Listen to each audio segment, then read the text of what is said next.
Q3FY 2024 earning conference call of Hinduja Global Solutions Limited.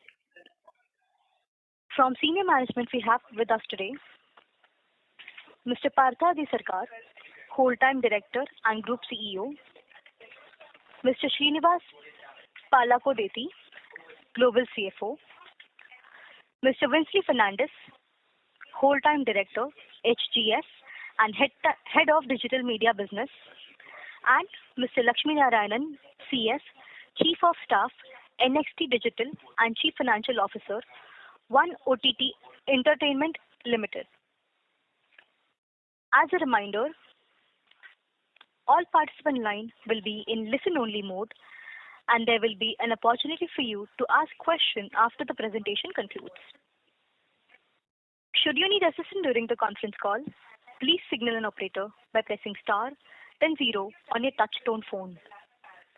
Please note that this conference is being recorded. I now hand the conference over to Mr. Darshan Mankat from Adfactors. Thank you, and over to you, sir. Thank you, Ria.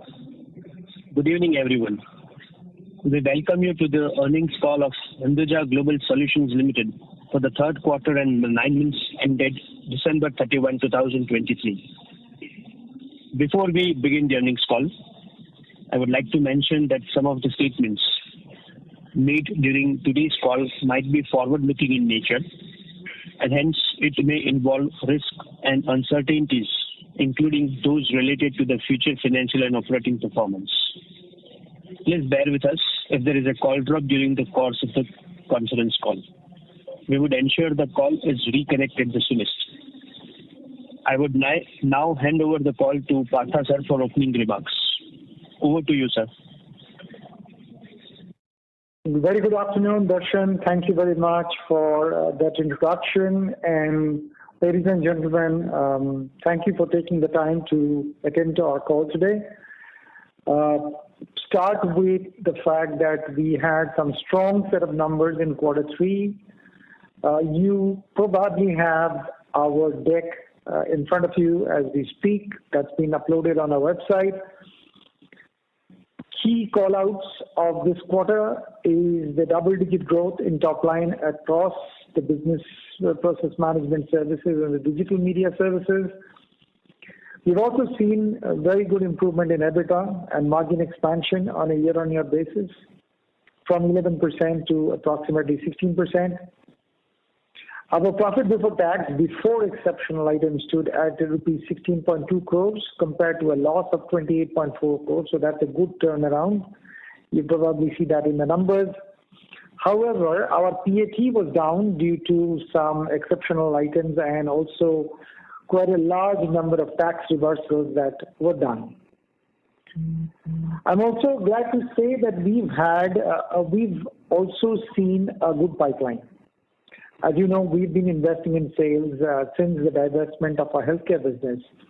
And a lot of these investments in sales and cross-selling across our traditional BPM services and our digital media services and our technology services, those are also slightly starting to pick up traction, specifically around our new acquisition made last year, which was TechLink. We're also signing up technology partnership to strengthen our CX offerings in the market. In the UK, we signed up with Form 1 Partners. They are very well known in the UK market, and we are very excited with this partnership. We hope that this will help us build a better pipeline in UK.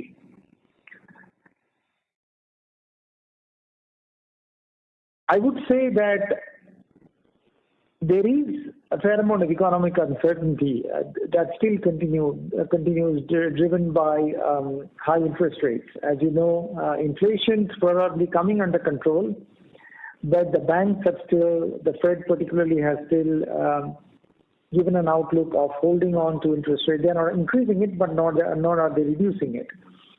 As a result of which, we still have the overhang of high interest rates in the economies. And we do see that some of that economic uncertainty leads to delayed decision making and longer sales cycle. I've also talked about the fact that large part of our operations are still work from home. In fact, from US, UK, and Canada, about 99% of our people are working from home. So we've been able to rationalize our real estate brick and mortar footprint quite a bit. We closed down our center in El Paso, Texas, in the US, and also Alabang in Philippines because of this ability to move work to home. I'm also glad to say that our deal signings are improving across CX, technology, and HRO clients. And our proprietary platform, AgentX and Analytics, these are also seeing good sales amongst our clients. If I move to the next slide, that is slide 5, there's some dashboarded numbers out here. You will see that our operating revenues have actually improved from last year to the extent of 7.6% compared with last year quarter, about 2%. So happy with those set of numbers. Operating EBITDA actually has shown a big jump, almost 40% compared to last year and 80% compared to the quarter before. Other income, while it is improved beyond last year, on a quarter-on-quarter basis, there is a slight dip, about 15% dip out here in other income. When you combine all of these things together, you will find that our total income has grown up by about 11.2% from last year and about 0.6% compared to last quarter. Total EBITDA also has grown up 61.9%, obviously very enthused by this big jump in profitability. And if you compare on quarter, we are about 0.7% up. Because of the one-time items that we talked about, while our profit before tax has improved compared to last year, and a big jump from minus 28.4 to a 16.2 number, you will see compared to last quarter, there has been a dip because of the exceptional items. And Pala is going to explain that in more detail. So those are the headline numbers for quarter 3. Coming to our 9-month performance, operating revenues are up 2.4%. Operating EBITDA, however, is a smart jump to close to 40%. Other income, a dip of 22.3%. Most of, quite a bit of the cash has been deployed, as a result of which the other income has come down. Total income, again, an impact of that is down slightly. Total EBITDA is down as well, and PBT before exceptional items is down as well. So the 9-month performance shows a mixed bag as compared to the QOQ performance against in the previous slide. Steady performance in the BPM business, going up to slide 7. Canada and offshore India, Philippines have done really well. US and UK business remains muted. It's a mixed bag. We've signed a few new logos in both geographies. Where I can see right now, the pipeline is actually improving quite a bit. So despite the economic uncertainty that I talked about here in the call, the pipeline health is quite encouraging. The tech solutions business has seen a slight dip in top line, but we've held on. In fact, we've improved EBITDA quite a bit. And we're also trying to move away from selling project revenues. As opposed to that, we are trying to get into managed services with an emphasis on verticalization and industry-specific solutions. Moving to slide 8, we talked about the acquisition that we made in 2022. So coincidentally, this is the second year. This is 2 complete years of having diversified as a part of the HGS family. Our revenue has grown an astounding 34% since we acquired. The business added about 30 new logos, primarily from Australia, or offshore staffing solutions across finance and accounting, IT, etc. We are trying to explore opportunities to cross-sell our traditional BPM services to the staffing solutions in the Australian market. We are seeing good interest, but deals are yet to convert. When it comes to TechLink, it's been exactly a year almost. We closed the deal in February last year. It's posted a revenue close to 30 million in the 9 months of FY24 compared to 24.5 million for the 9 months of the similar year last year. EBITDA percentage is in the mid-20s. Again, very smart EBITDA. Strong client win record despite economic uncertainties, and the pipeline continues to look good. And the most important part, which is the synergy part between HGS overall and tech services business, is going well. And also, I'd like to mention out here that our synergies with our digital media business is also starting to show up. We launched a new service line called Analytics. The front end of that pay-as-you-go service has been developed by the HGS IT team to help the digital media business bring a new product into the marketplace. And Vince will talk more about that. So looking ahead, we will going to continue to scale our technology practices. Extremely excited by generative AI and the potential it has of transforming our business. We are going to leverage that particular tool, and it almost will become the basic foundation stone on which the CX business would evolve for this decade. It reminds me in many ways of the 1990s when internet came in and completely disrupted and brought in new business models. I'm pretty sure that generative AI and large language models and transfer models are all going to have the same impact on the way we do business and creates a massive opportunity for us. Because it's a new technology, it almost creates a level playing field between the more traditional large brand IT companies and smaller nimble players like us because the technology is so new. So we are building our own AI-led process management solutions, trying to transform the CX operations by applying AI and analytics, and also building a team that can sell technology. If you look at our revenue mix is now slowly skewing towards having more digital as opposed to the earlier people-based services that we have. So we need a different kind of a sales team to sell technology service, and we are ramping up our sales team for digital sales, cross-selling our existing services. I also talked about verticalized solutions. So we are trying to sell verticalized solutions for banking and financial services, for technology, media, and telecom businesses, and retail businesses. We will look at M&A, niche offerings that are relevant to the advancements in technology. We continue to look at that on an ongoing basis, and that will be the cornerstone of how we grow new capabilities. You've seen what we've done with TechLink. You've seen what we have done with Diversify. We will continue to scout for more M&A targets to grow our business. With that, I'm going to hand it over to Vince for him to take you through the digital media business. Over to you, Vince. Thank you, Partho. Thank you, and good afternoon to everyone. And thank you for joining our Q3FY24 9-month update call today.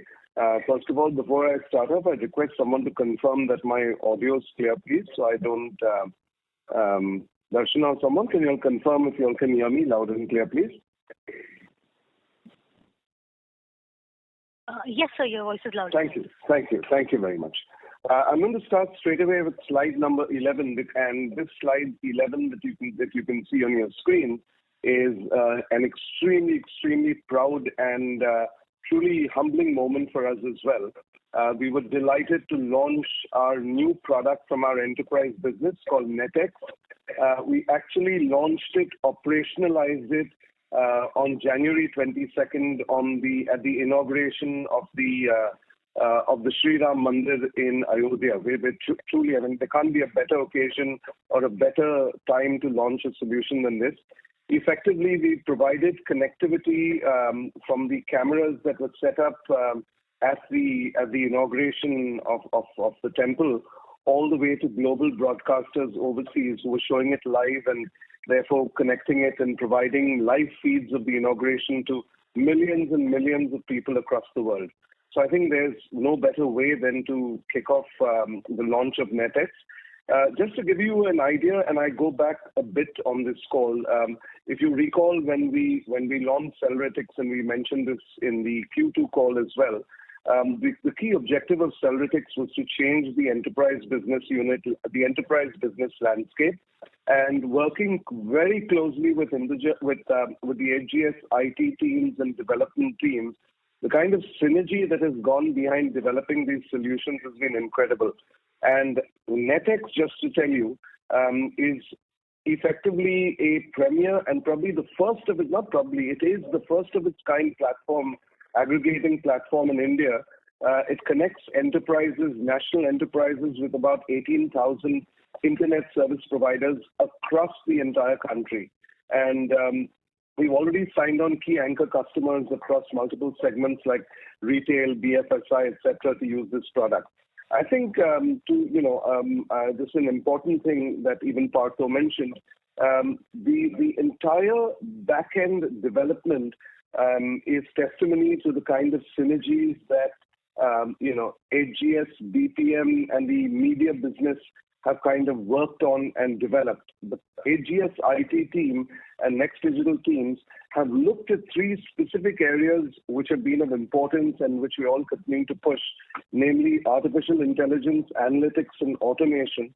And that is reflected in the development of NetX. Of course, there are other products already in the portfolio, which includes OneX, HomeX, SkyX, and that's just the start of the products that we're launching in complete synergy with our back-end teams. So this is a great moment. And if you look at slide 12, it's been reflected very, very happily in the press. There was major coverage because the entire media sat up and took notice of this very unique product, very unique solution, and the fact that it could eventually, and it will, become a game changer for the connectivity or the networking landscape in the country. So that's on pretty much on slide 12. On slide 13, and if you see everything that we've spoken about over the last 3 quarters, 4 quarters are all taking fructification and therefore also reflecting in the numbers that I'll come to in a moment. But we decided that the future, our Prime Minister's entire push for digital inclusion is something that we've been very, very keen on reflecting as well and working on. And setting up the National Long Distance Network has been one of those cornerstones of the business. So we've already rolled out, if you look at slide number 13, we've already rolled out about 4,000 kilometers have already been operationalized, right, between Mumbai, Ahmedabad, Nagpur, Solapur, Kolhapur. There's a Delhi-Agra link, there's Delhi to Dehradun. So completely we've operationalized. We're not investing in the fiber, but rather the electronics that ride upon the fiber that we source from companies like BSNL, Railtel, etc. So 4,000 have been commissioned kilometers, and there's about 2,500 kilometers that is work in progress. And the best part about it is that these routes, if you just look at it, for an example, between Mumbai and Nagpur, there are multiple small towns and small cities, but which are slowly growing, that are on that route. And Solapur, Kolhapur, all of these, Bableshwar, Parbani, all of these are becoming strong growth markets for us, for not just our broadband business, but also for our digital television business. With a logical conclusion on slide 14, if I can take you to, these initiatives that we've taken and that I mentioned in the last quarters on this investor and analyst call are actually now showing up. We've taken initiatives for restructuring the entire model of the business in terms of the product that we offer. We've looked at building out a stronger network that we can depend on. We've looked at various initiatives like Cellretics and others that we've built into our product mix. And when you look at slide number 14, you'll realize that is certainly starting to pay off very handsomely. On a quarter-to-quarter basis, in terms of digital television, we've grown by about 7%, touching about 4.46 million connected homes today. I think what is really notable about this growth is that the growth has happened essentially, 60% of this growth has come from markets in the east of India, the northeast of India, the Seven Sisters, and in Andhra and Telangana. But what is significant is very important, and I thought I wanted to share. What is significant is that these customers whom we've signed on for digital television or through our HITS platform, these are what we term as LTCs, right? Which is long-term customers.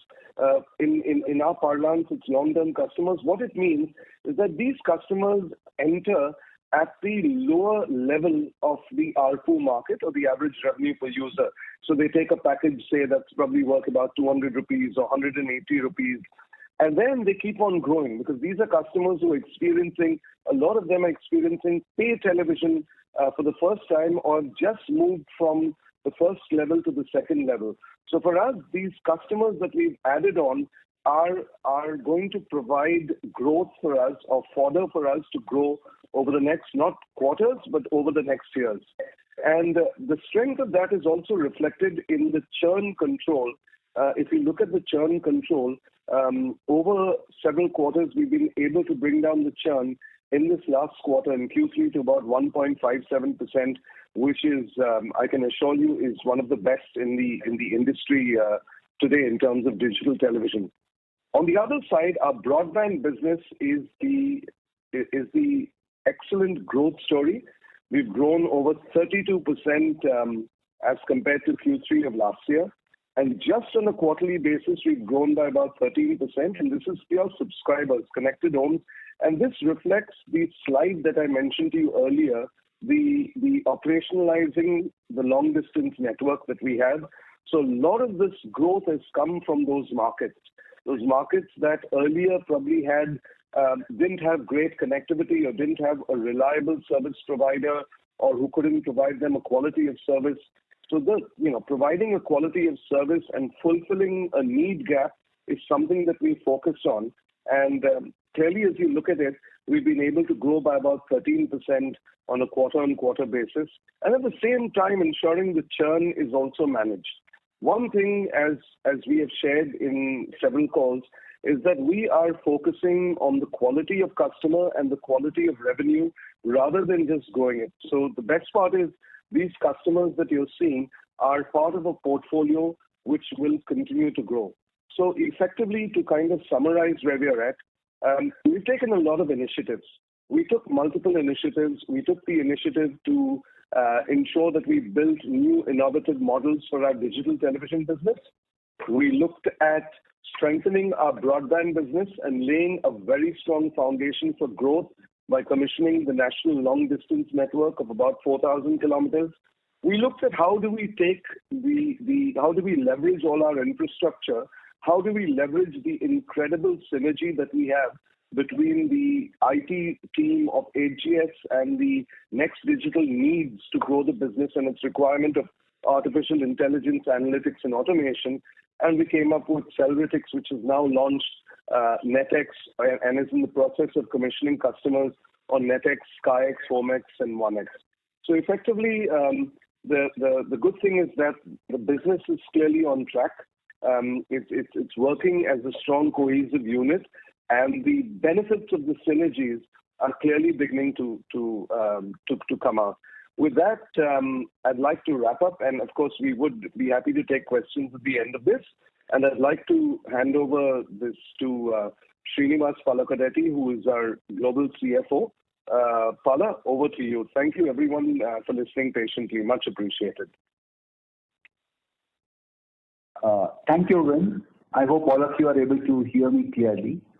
Yes. I will start on the financial section. I am on slide 16. This is the financial performance for the quarter.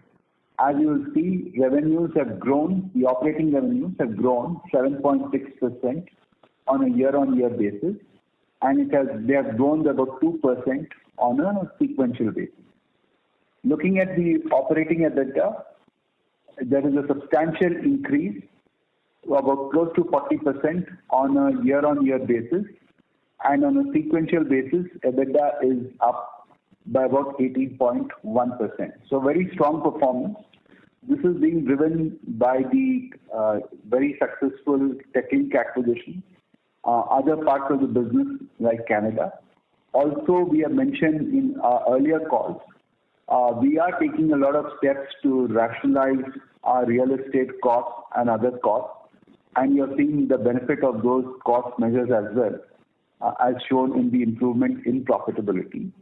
During this quarter, there is a one-time exit of close to 6.5 crores above EBITDA as well as accelerated depreciation arising out of the exit of one property in US.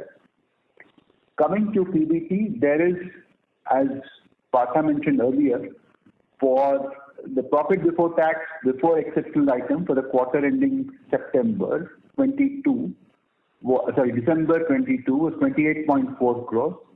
That is now turned around into a profit of 16.2 crores for the quarter ending December. So clearly a significant improvement in profit.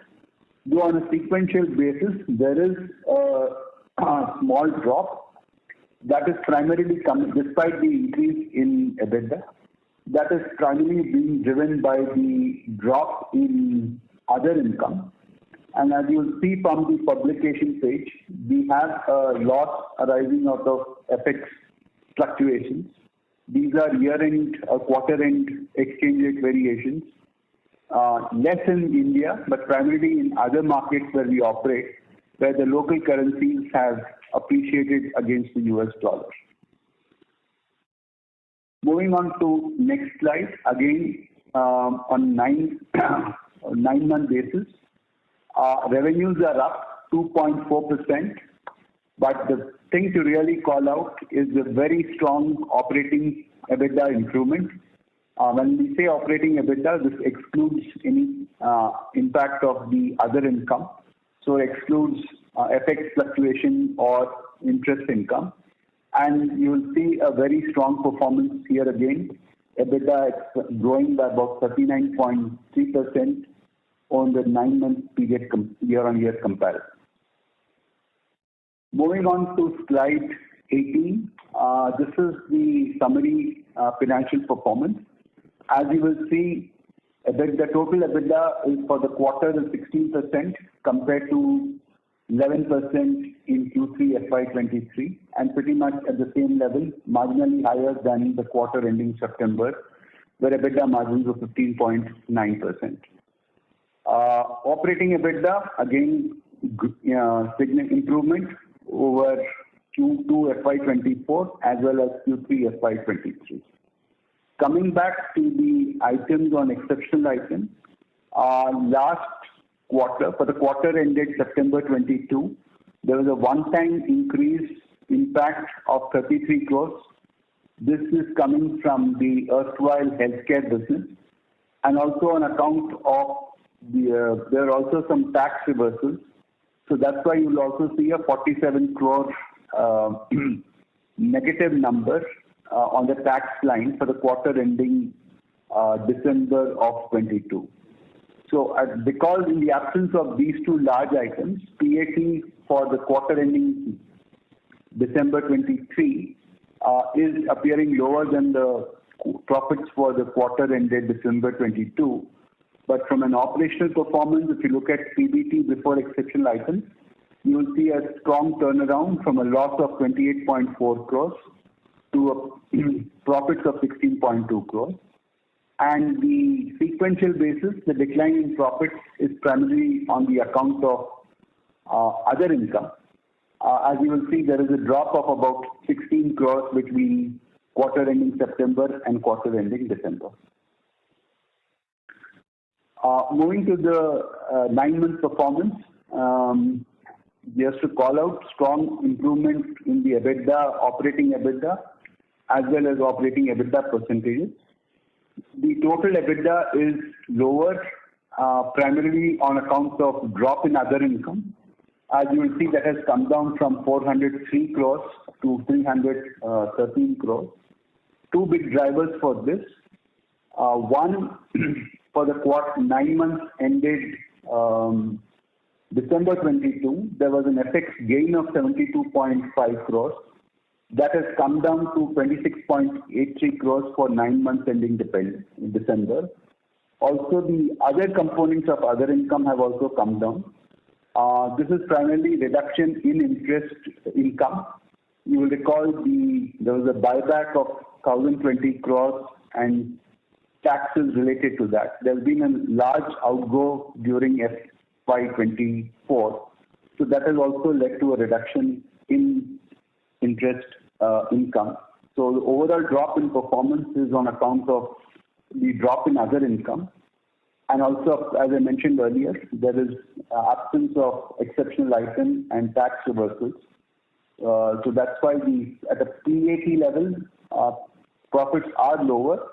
But if you look at the line PBT before exceptional items, it's a strong performance. It's only being pulled down by the drop in other income. Moving on to slide 20, this is obviously with the buyback, the equity share capital is down to 46.5 crores compared to 52.5 crores in December. In March of 23, on our net treasury surplus, we were at about 6,376 crores.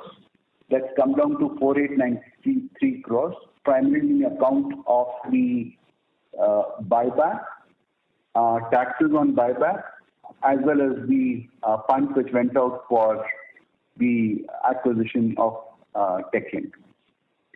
DSO days, you may see an increase between March 23 to December 23. But as I will show you, this is under control. There is an amount of seasonality. But if you look at, when you come up subsequently, there is an improvement in DSO days between September and December. On the cash flow from operations, we have about 49 crores from operations. And to call out again, there is close to about 450 crores which have gone out for the TechLink acquisition. And we have cash and cash equivalents of about 690 crores as of 31st of December. That's only the cash and cash equivalent. And if you move to slide 22, this shows the total position of net cash and treasury surplus that stands at 4,893 crores as compared to 4,875 crores in September. So there's an increase of close to 19 crores. And you'll see, as you can see, we have a very strong balance sheet with net worth of about 7,056 crores and a gross debt of about 920 crores. So from a balance sheet point of view, we have a very strong balance sheet. Moving on to the income, other income, 57% is coming from BPM business. Digital services account for about 36%, and 7% is coming from other income. Moving on to slide 24, this is revenue by origination. US continues to be the highest at about 31%. India, including the media business, is next at 30%, followed by Canada and UK, which are roughly of the same size at 16% each. And as we mentioned, we have seen significant growth in Diversify, the acquisition which we made 2 years ago. And revenues from Diversify stroke Australia account for about 5% of the total revenues for the quarter. Moving on to the next slide, revenue by vertical. This is media accounts for about 31%. We have the VPN business also has media clients along with the media business in India. Consumer and retail is the second largest at 20%, and telecom and technology account for 15%. Public sector is 10%. That is primarily from UK, and we do have some in Canada as well. From a client concentration perspective, the top customer accounts for about 11%. The top 5 account for about 27%, and top 10 customers account for about 38%. We are not seeing any significant changes here. And in terms of DSO days, as I mentioned earlier, it is down by about 5 days from about 68 days for September, as on September 24, to about 63 days. So there's a reduction of 5 days between September and December, as reflected in the cash flow statement, as well as the fact that overall net treasury surplus doesn't increase between December and September. That's all I had from my side. We would like now to invite you all to ask any questions you may have for us. Thank you very much. We will now begin the question and answer session. Anyone who wishes to ask a question may press star and 1 on their touchtone telephone. If you wish to remove yourself from question queue, you may press star and 2. Participants are requested to use handset while asking a question. Ladies and gentlemen, we will wait for a moment while the question queue assembles. The first question is from the line of Vivek from GR Investments. Please go ahead. Hello, can you hear me? Yes. Okay. Thank you, sir, for giving me the opportunity to ask the question. IT industry is facing headwinds due to slowness in demand from developed markets. There is some noise that the demand has bottomed out and that green shoot is visible. What is the sense that HDF is getting in terms of sectoral headwinds? And how is global BPM market responding? And what is the outlook for FY25? So that's a great question, actually. A little bit of a crystal ball gazing. I would say that decision-making cycles are still slow, and I did refer to that in the call earlier, where, as you would know, that the interest rates are still held. They have not been dropped. Nowhere in the world have the federal banks dropped the interest rates.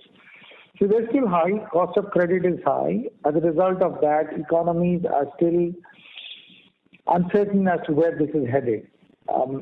And decision-making is therefore slow in terms of large spends. So that continues to be the reality today.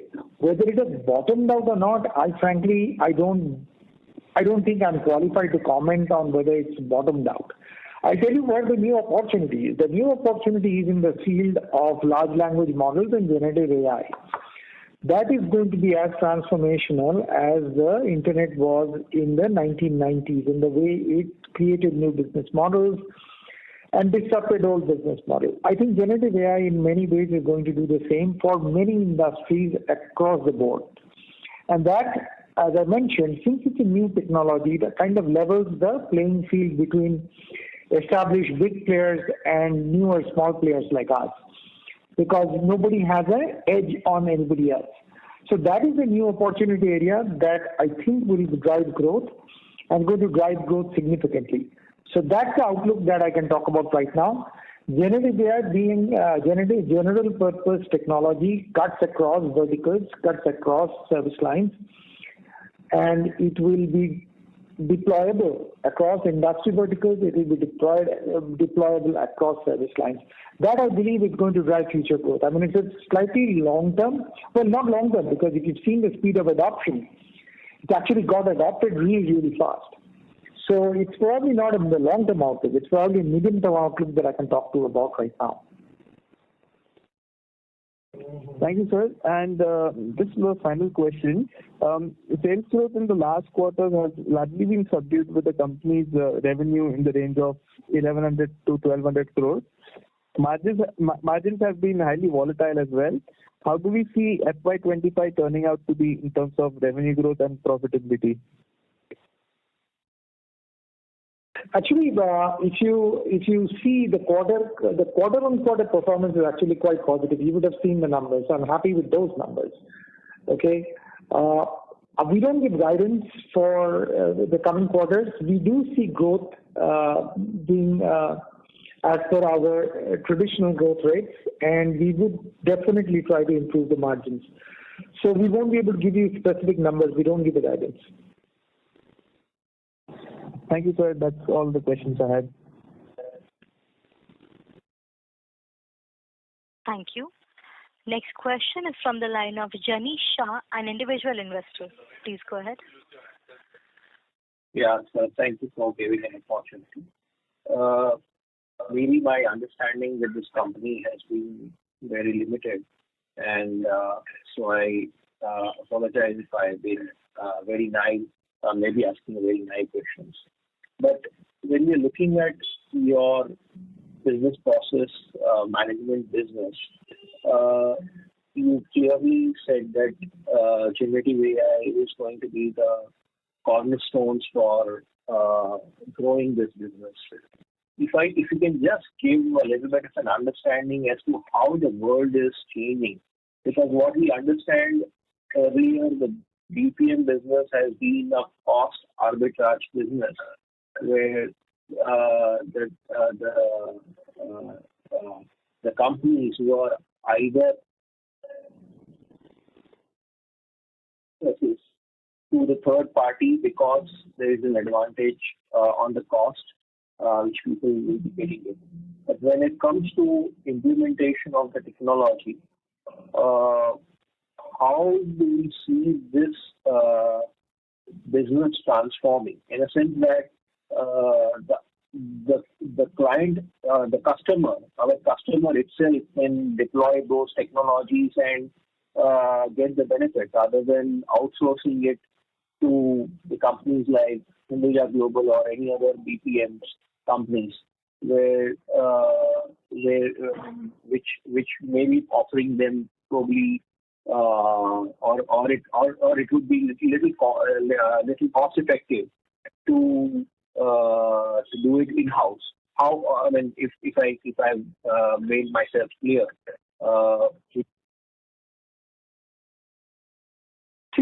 Companies outsource both services and technology services, right?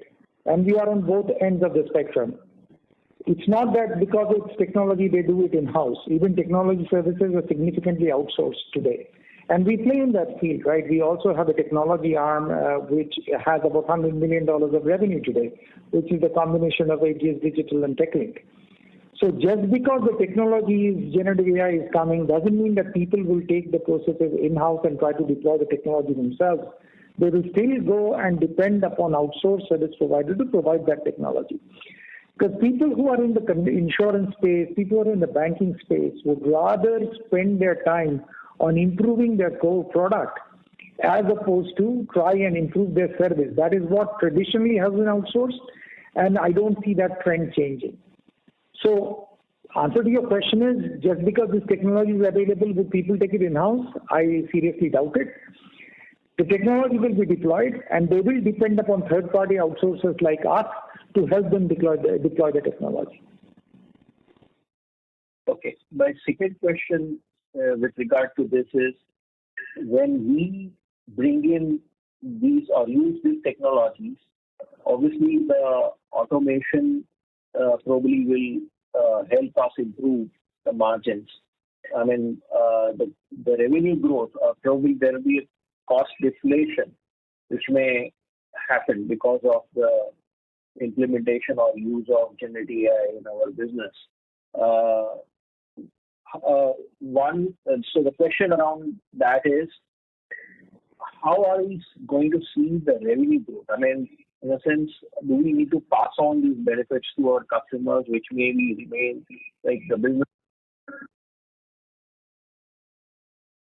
in margins? I mean, to what extent the margins can improve from here? Because you said the outlook on the generative AI adoption in a medium term has been very, very encouraging. And so if you can get some sense as to how do you see your business shaping up in next 2 years, 3 years period in terms of the revenue or in terms of the margins trajectory probably which you would like to pick?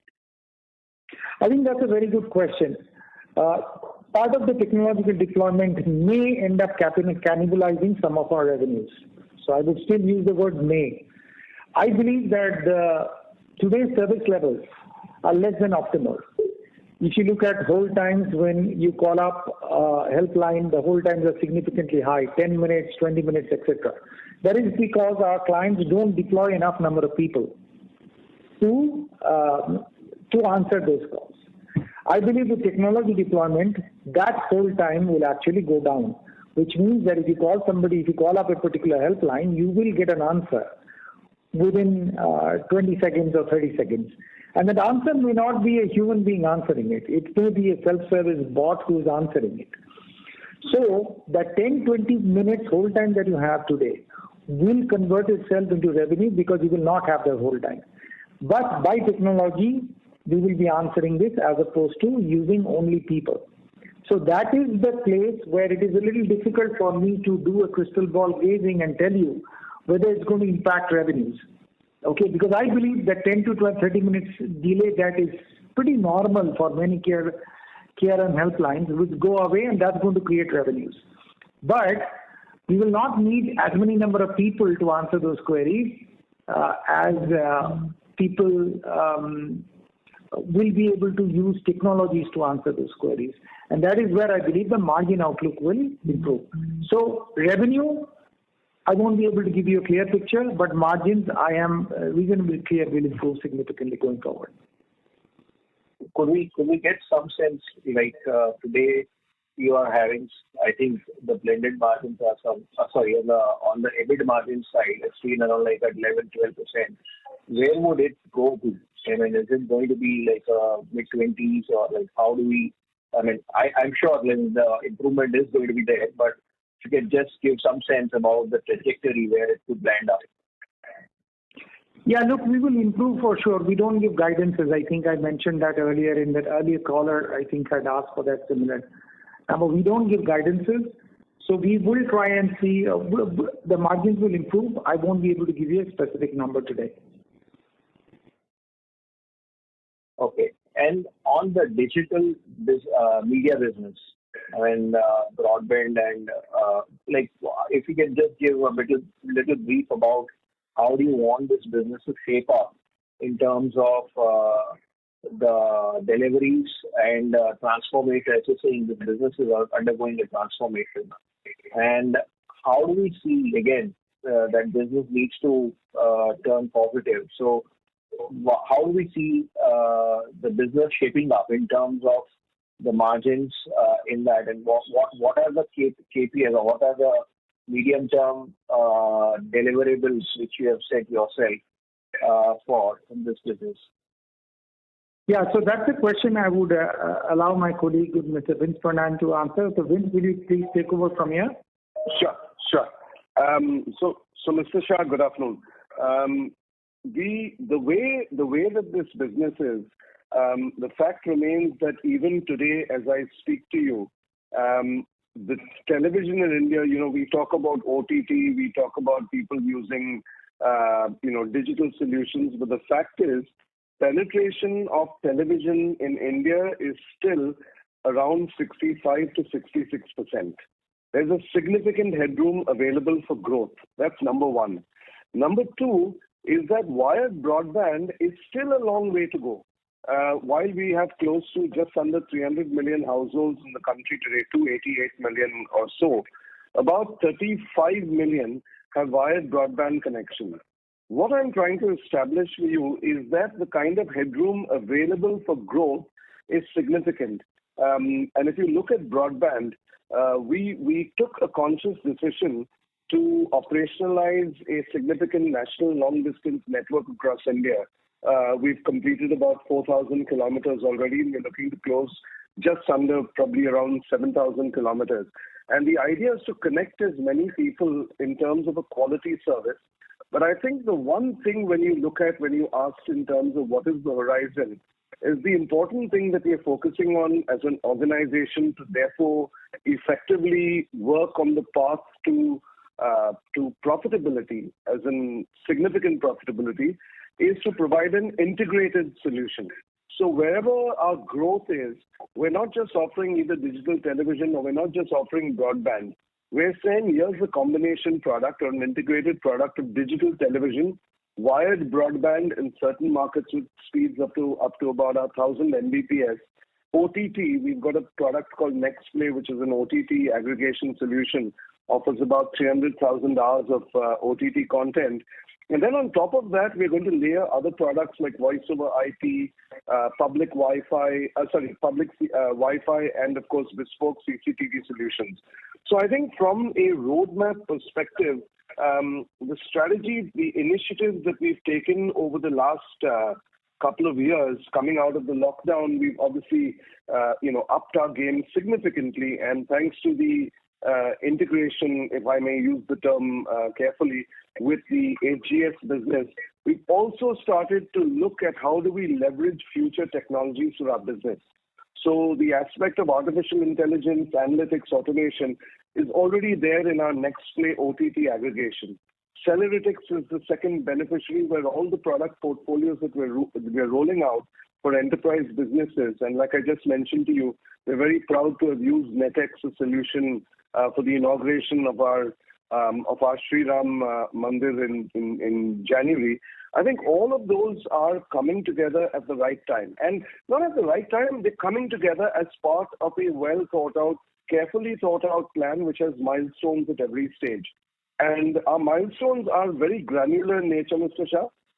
We look at, for example, key markets, like I was sharing with you. For example, if you look at the NLD market connectivity between Mumbai and Nagpur, then our target is not just to use a kind of spray method, but to use a very focused method and say, listen, these are the 10 markets, these are the 10 cities, towns on the way between Mumbai and Nagpur or between Mumbai and Ahmedabad, where I want to not just provide broadband, but I want to provide and be a market leader in that space. I want to be able to have a significant presence.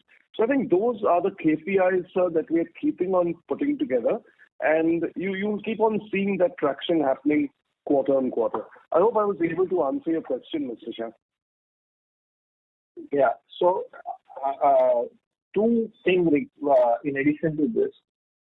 How much more investments are you saying we need to make to ensure that... Sorry to interrupt. Could you please return to the question queue for follow-up questions? Sure. Thank you. Thank you.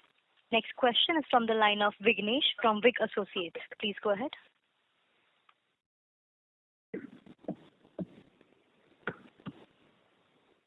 Next question is from the line of Vignesh. Please go ahead. Thank you.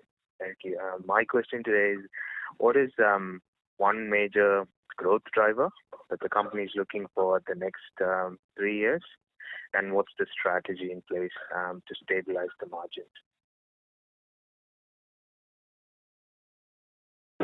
So I think I talked at length about generative AI. That's the single most important growth driver that we're going to use to grow the business.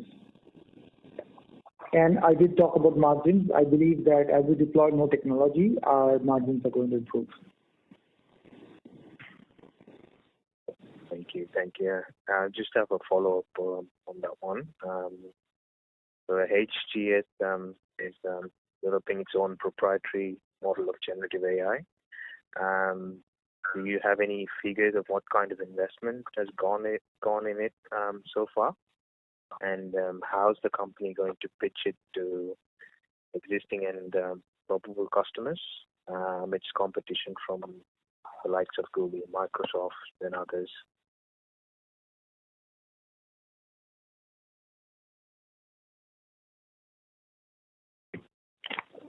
Yeah. Hi, this is Pala here. So we have a solution called Agent X, and it is geared specific to the markets and the clients we operate. We also can use it for internal use. And we have spent close to about 3.5 million on developing this solution and rolling it out. Okay, thank you, sir. Thank you. Next question is from the line of Dinkal Shah, an individual investor. Please go ahead. Hello, sir. So I have a couple of questions. Very firstly, how foreign exchange currencies impacted our Q3 results? Sorry to interrupt, ma'am. We're not able to hear you clearly. Okay. Hello. Yes. Am I audible? Yeah. Yeah. So my very first question is how foreign exchange currencies impacted our this quarter's result? Okay. So when you talk of foreign exchange, so there are two parts. Like one, there are cross currency. We have a fair amount of offshoring business where revenues come from markets like US or UK, and the delivery happens in countries where the costs are incurred in a different currency, like India, Philippines, etc. There, typically, we take forward covers in markets like India and Philippines to reduce the volatility. Right. In the current quarter, we do have. If you look at our publishing page on the FX side, for the quarter ending December of this quarter, there's a loss of about 10.62 crores, right, compared to 22.4 crores of gain in quarter ending September. But most of it is really, temporary, and this is based on restatement of assets in a different exchange, in a different currency, into a local currency. For instance, if I have treasuries to surplus in a market like Jamaica, and that is in dollars, and the Jamaican dollar appreciates against the US dollar, then for the quarter I will have to book a loss, the difference between rates between September and December. But if the Jamaican currency were to depreciate again, then we'll have gains. So I hope that answers your question.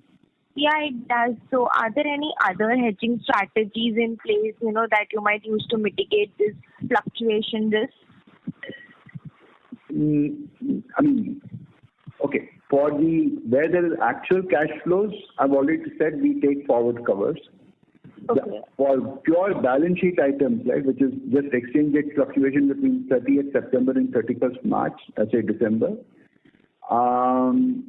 we don't hedge really because they can't really be hedged.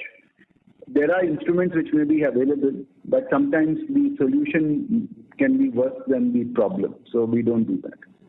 Yeah, fair enough. Just one more question regarding, can you provide some insights on, factors that are driving our recent margin improvement? So multiple things. So Canadian business has performed very well. TechLink is performing very well. Digital business has also done well. And as mentioned earlier, we have taken several cost correction measures. So you are seeing the benefit of that as we go along. And there was a one-time impact of about 6.5 crores because of the cost of exit. But that will get more than made up in better profits, lower costs for the rest of the year. Also, what's happening is we are reducing our onshore delivery footprint, especially in markets like US, and that business is being replaced, not all of it, but large portions of it. The work is going offshore. So while the revenue growth may be muted, moving from onshore and to offshore adds to our profitability. Okay, that answers my question well. Thank you, and congratulations on the numbers once again. You're welcome. Thank you for your questions. Thank you. Next question is from the line of Jenny Shah, an individual investor. Please go ahead. Yeah, thank you again for giving an opportunity. My question was earlier on this, the digital media investments. How much is likely, till what time we are going to remain in an investment phase in that, and for how many years, it will take for you to reach that 7,000 kilometer kind of a mark and seed this business to grow. Second, on the treasury side, we already have a very big treasury, the cash on the book. Is there any strategy which is being designed by the management or the board? How do we wish to utilize this cash over next 2-3 years kind of a period? That will be that's my question. So let me take the question on treasury first, if you don't mind. See, bulk of the cash has come from the sale of the healthcare business, which we had concluded a couple of years ago. Post that, we have used money for the acquisitions of TechLink. We have used it for Diversify. We have given dividend and special dividends. We've also done a large buyback, etc. Like so, a fair amount of cash has been used in the process. We still do have, as is pointed out, surplus cash, and these will be deployed very carefully, either in acquisitions or for investing in growth of the business. And that is, we'll come back and see there are more opportunities, but that's the current outlook. Right. Thanks. Thank you, Pala, for the answer on the. Mr. Shah, going back to your question on the investment, as I said, we're not investing in the connectivity itself or in laying fiber or in any of that. These fiber or this connectivity is already available through various companies like BSNL or for example, using the optical ground wire of Maharashtra State Electricity Board or companies like those, Odisha Power Transmission. All we're doing is putting in the necessary electronics and contracting that connectivity so we can manage it ourselves and therefore make it more profitable and kind of optimize it to the biggest extent possible. So there's no significant investments in the technology. All the investments in the technology have already been made. If you look at it, we are the only head end in the sky platform in the country today, and we've invested in a state-of-the-art technology broadcasting center up in Noida. Same thing with broadband. We've already invested and we're pretty much done and dusted with it. The only investment, if any, is a variable investment in terms of the customer premise equipment, and that by and large is mainly kind of paid for by the customer. So there's no real capital expenditure outlay that we see in terms of it. I think our focus to achieve our targets or our KPIs or our profitability is now optimizing all the investments that we've made, optimizing the fact that things are now stabilizing, 2 years, 2.5 years after the lockdown, etc. And now growth we are seeing in multiple markets happening. So I think that is the focus of the organization. I think that is what will drive us to grow our subscriber base. I mean, last year, this time we were overall about 5 million customers, 5 million houses that we were touching, just over 5 million. Today we already crossed about between broadband and DTV. We're well above, we're just close to the 5.75, 5.8 million mark. So I think there's been significant growth that reflects also in the financial performance of Q3, and I think we'll see that keeping on improving as the customers who come in at the ground floor start growing their ARPUs and seeking more and more higher value services going forward. So that is very much clearly the strategy that we've adopted. Could we get some on the granular numbers as to? Sorry, I lost you there for a moment. Not sure if it's my connectivity. Could you repeat that, please? Yeah, am I audible? Yeah, now clear. Yeah. So my question was, could we get some more granular details about how the ARPUs are behaving in two set of businesses, especially in broadband, and how are the profitability differ in this two kind of a business which you have?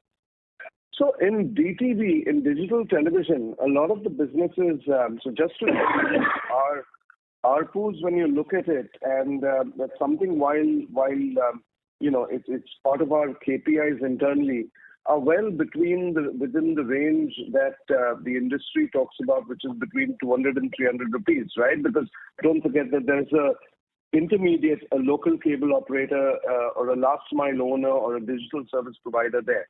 In terms of broadband, since it's a growing business, we're also seeing, for example, there will be what we term as, there is still a pricing discovery that's happening from a customer perspective. We've been very cautious. All the new markets, and I mentioned this in the course of the conversation, all the markets that we're going to, we're not seeing too much of pushback on pricing, because the demand in those markets that we're entering, especially on the NLD routes, is for a strong quality of service, for a reliable broadband connectivity service, for a reliable broadband connection, a connection that can give you speed, that you can keep on upgrading your speed as and when you need it or as and when you can afford it, and more importantly, giving you a strong quality of service of QoS.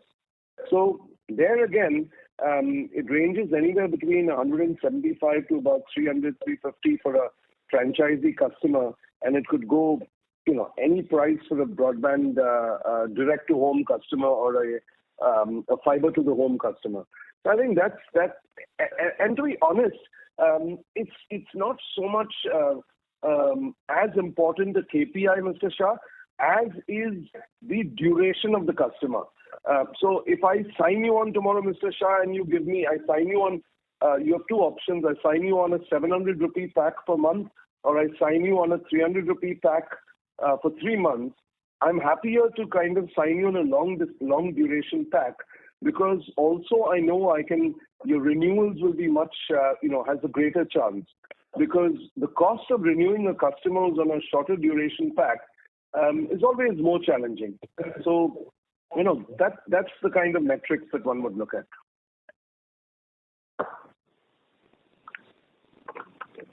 Thank you.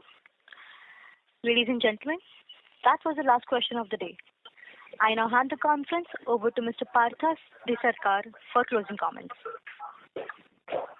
Thank you once again for joining us for the quarterly earnings call. We hope to see you again towards the end of May, when we have our year-end Q4 closing call as well. Once again, thanks for taking the time. Thank you. On behalf of Hinduja Global Solutions Limited, that concludes this conference.